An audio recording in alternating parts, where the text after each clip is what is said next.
Hey, before we dive into today's episode, we want to tell you about something we created just for you. It's called The Beginning. It's a mini audio course, and that's exactly what it sounds like. Not a finish line, not a transformation overnight, just a starting point. Because here's the thing, you don't have a motivation problem, you have a nervous system problem. And that's what this course actually addresses. It walks you through awareness, emotions, nervous system regulation, boundaries, trust, the real foundations, the stuff that has to come first before anything else can stick. It's the 1% shift. You go from a zero to a one, and from a one, everything else becomes possible. You don't need to be ready. You don't need to have it together. You just need to be willing to take one small step back to yourself. The link is in the show notes. Go check out the beginning. We're waiting for you. Hey everyone, welcome back to another episode of Heal Yourself podcast. And today I got Kira and Denise. And Denise had the idea for the topic, sort of. Sort of. Guys, this is where we're at some weeks. This is real. This is raw. We're like, what are we talking about? And then we came up with the when shit gets hard. Because first we started like when life gives you lemons. You I'm like, make mar you make margaritas. and I And was then like, end Kira, of episode. yeah, you just go make yourself some margaritas. And then we just started talking about because okay, so because the shit is going to get hard, It always does. Like, we right? can't, there's going to be seasons of life where it's like, this is awful. Absolutely. And I was just telling you earlier that we truly do stand in our own way. Yeah. It's us. And then when the shit gets hard, we stand in our way even harder Yeah.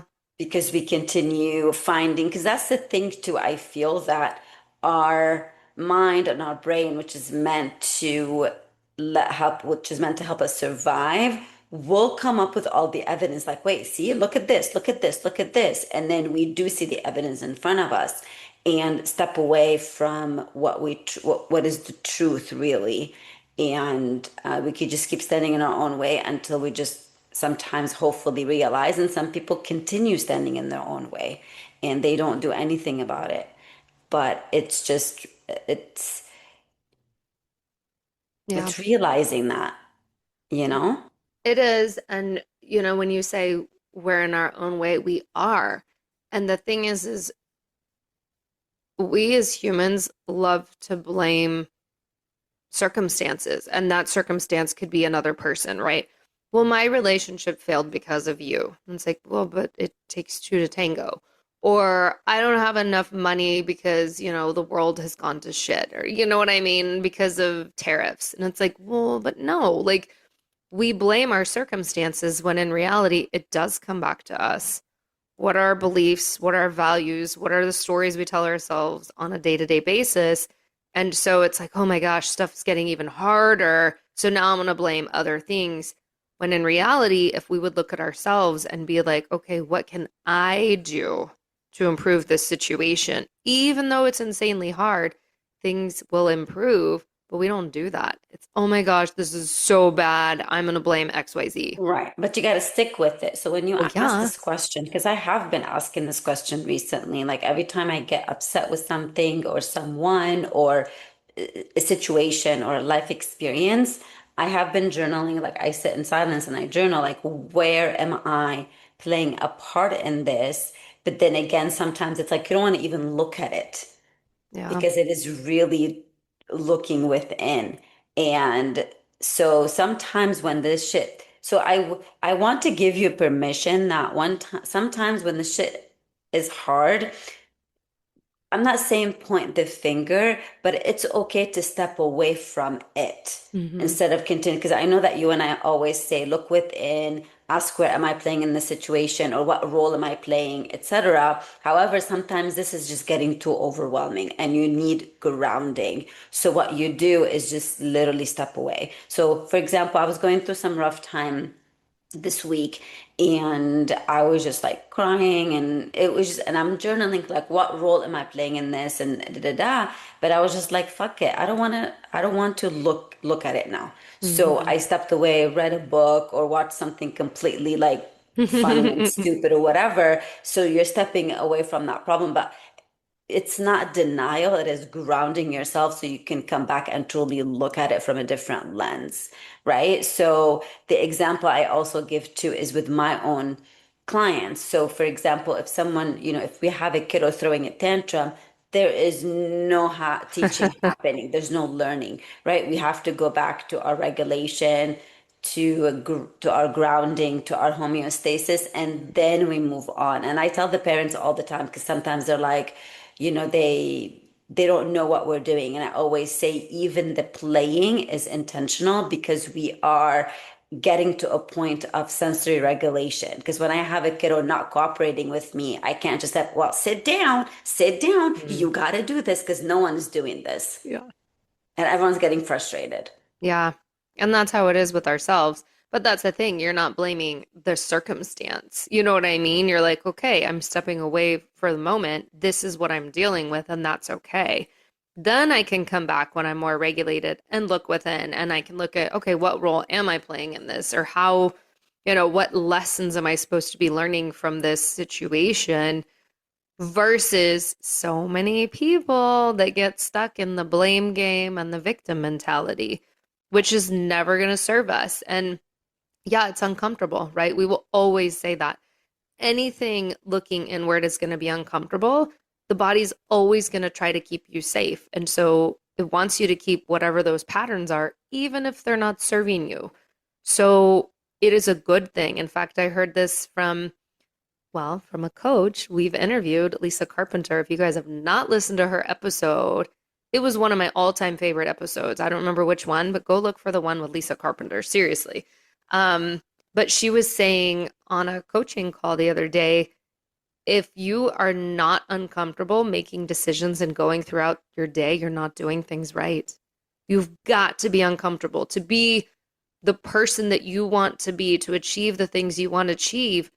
You can't stay in the same place. You got to be freaking uncomfortable. So the same thing goes with this. Like, shit's getting hard, fine. It's okay to be uncomfortable. Step away, sure, but stop blaming everyone and everything and look within. Yeah. I mean, it is uncomfortable, and it's not fun. Yeah, I was You're like, gonna yeah. say something, and I'm like, oh my goodness, because you're right. Like the body will definitely go to the comfort, Hmm. and we find evidence. See, I'm happier now. When in fact you're not happier. It's just you went back to the familiar, and the Yeah. familiar is comfortable, and the comfortable is quote unquote happy. But I don't think it's really happy. It's just the status quo, right? So with anything in life. And I don't know. This year has been, well, since 2025, and now everything I've been doing is just so uncomfortable. Hmm. Like the other day, I just went, because I'm running a program in the summer, and I literally went door to door, but not door Oh to my door God. to the neighbors. But I went to a coffee shop, because I had talked to the lady about it, so she knew I was going, right? But then there were several places next to it. I'm like, oh my God, I'm so uncomfortable going in and asking them if they want to leave, if I can leave my flyer. But I'm like, Hmm. screw this, Yeah. whatever. And I just went in, and I'm like, worst case, they're gonna say no. And then the first few times I was really uncomfortable, and I felt my energy. So I'm like, Denise, they feel your energy. So I had to give myself a pep talk. I'm like, you walk in, I'm the owner of this, and this, blah, blah, blah. So by that time, I just got a little bit more comfortable with the uncomfortable. Does that make Yeah. sense? Yeah. So just get comfortable with the uncomfortable, Yeah. and She it becomes comfortable. It does. She used the analogy of like new shoes, right? You put on your new shoes, they're a little bit uncomfortable, you got to break them in. It's the same thing. Yeah. Break in whatever this uncomfortable is, and it'll become more comfortable. Yeah. And then you move on to the next one, because you don't Exactly. want this to be really And now you got your comfortable new too. shoes on again. Exactly. You get right, because you don't just get one pair of shoe, right? Not You have Denise. several, huh? I said, not Denise.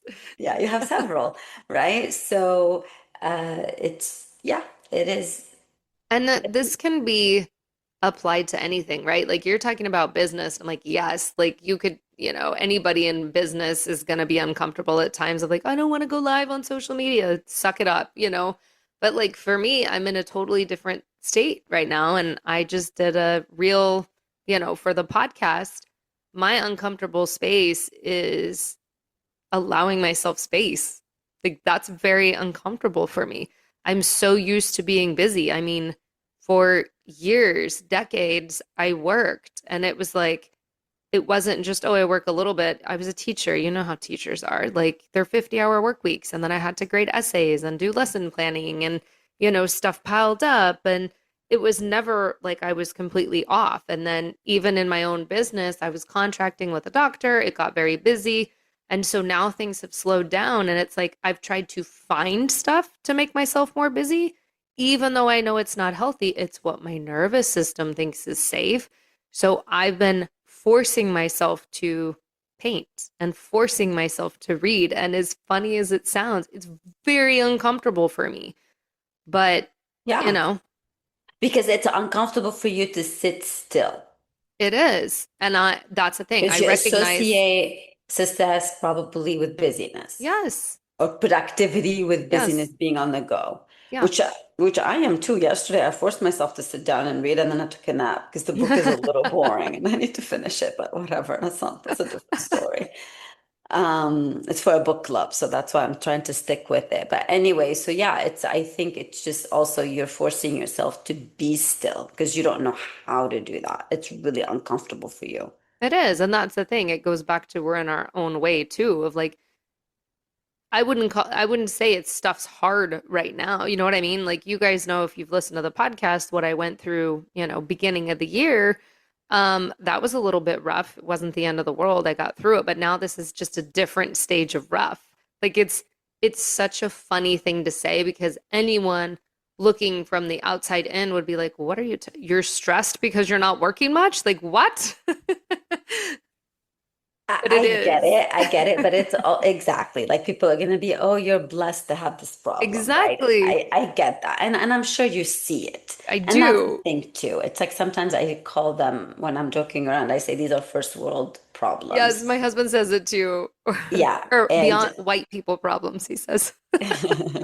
however, it is an issue for you, right? And it is something that, and who am I to say, well, that's not something to worry about, right? Or someone else. So I think this is where also we go into the whole comparison. Maybe we need to talk about the comparisonitis Yeah. syndrome one time.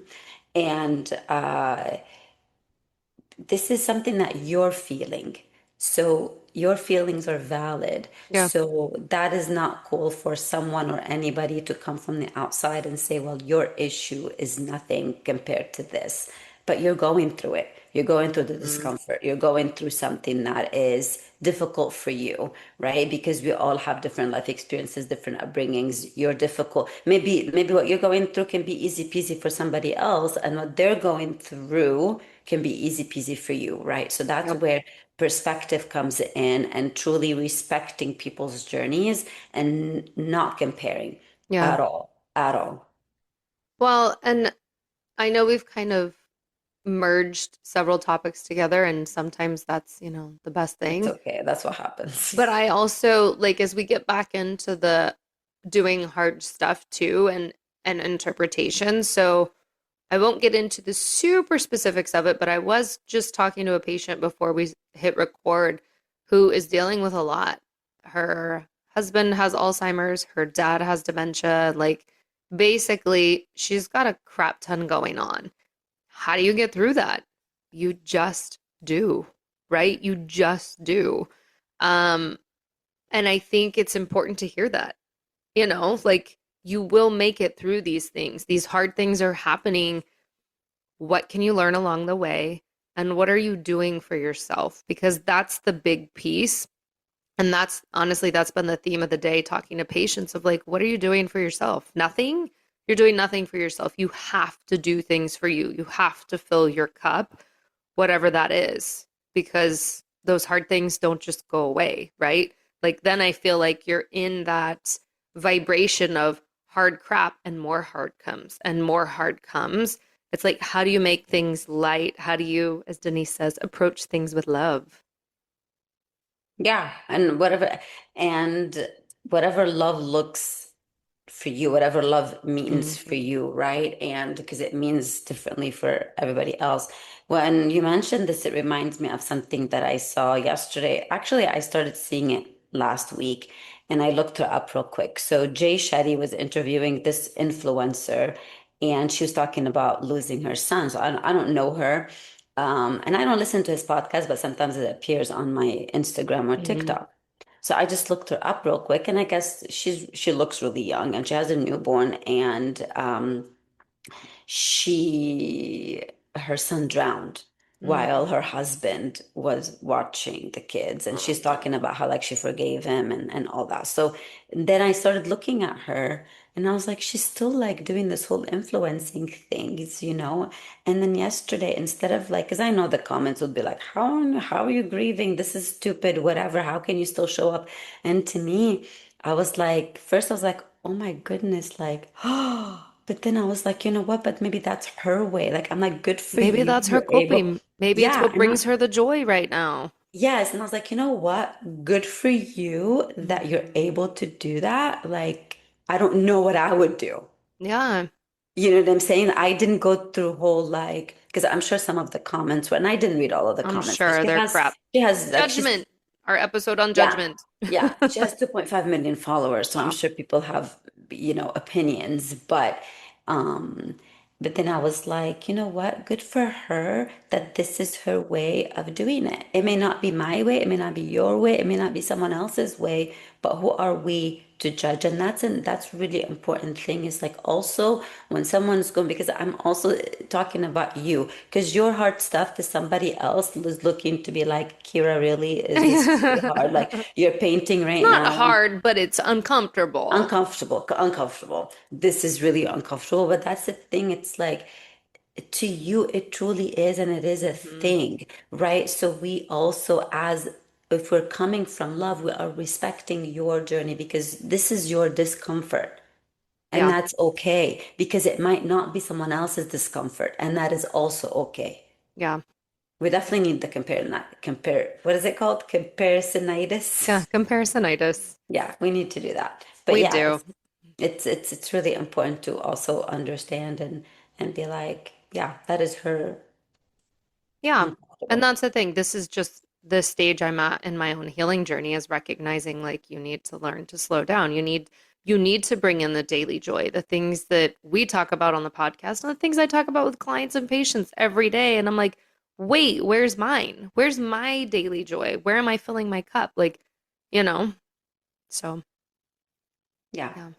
So just be uncomfortable, get comfortable with the uncomfortable. I think this is the until it becomes comfortable and then we move on to the Mm, next one. Because I don't think we come to this lifetime to just stay status quo. We're coming to grow and just the growing pains of the body, right? Like you actual feel the pain when you're growing. I didn't think, I don't think I felt them I because don't know if I felt growing pains. I didn't grow too much. Denise is short. I'm very I short, don't know but if I I felt them, remember but my son going through it because I even went to the doctor. I'm like, what? He's like, he's growing, Denise. That's why. yeah, some people. Yeah, same. My daughter too. I remember both of them experienced it. So it's just like your physical body feels the pain when you are actually growing. Same thing. And growth doesn't just end, it just keeps going. Hmm. And it is really important to whatever situation is become comfortable with the uncomfortable. And sometimes it's okay to put yourself through uncomfortable situations to see what also you can handle and where you want to look within even more. Because Yeah. sometimes, we can't really handle some things and it's like, oh, this is too uncomfortable, and little by little you can become comfortable with it. Yeah. And just knowing like we're all going to go through those hard times, right? We're always going to be handed lemons in life, and it is what it is. And you have a couple choices, but we hope that you choose the choice where it's like, okay, maybe I'm not going to make a margarita, but maybe I'll make some lemonade. And maybe I'm going to take with it some lessons. You know, that's the big thing is when you're going through these hard times in life, don't just let them be hard. Don't just, look at the circumstance, but look at, okay, this thing I'm going through is really challenging, whatever it might be, from the extreme to the non extreme. But what am I supposed to learn in this situation? If you can always come back and ask yourself that, and always do what Denise said, either step away or do something for yourself to fill your cup, you will get through it. I promise you. Yeah. Hmm. You're like, mm-hmm.